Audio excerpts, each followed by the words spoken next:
Welcome to GuardsPro. In this video, we're going to show you how to create an estimate for clients not registered in the system. GuardsPro gives you the convenience of creating and sending professional estimates to your prospective clients for the services offered by your SecurityGuard company, so you can streamline the bid estimation process with accuracy and eliminate pricing errors.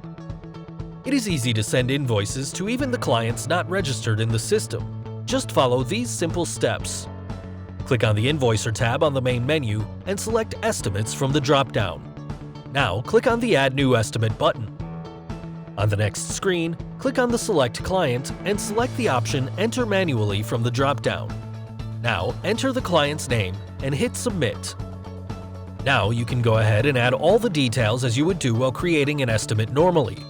You can preview and edit the estimate so created, or you can save and continue to send the estimate to the client later.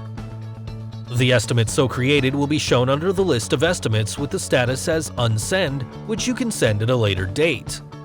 To send it, simply fill in the email ID of the sender and the recipient.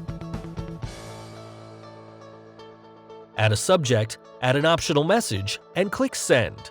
The estimate will be delivered to the client via email. If you have any more questions, please feel free to contact our support team anytime. GuardsPro, #1 security patrol solution.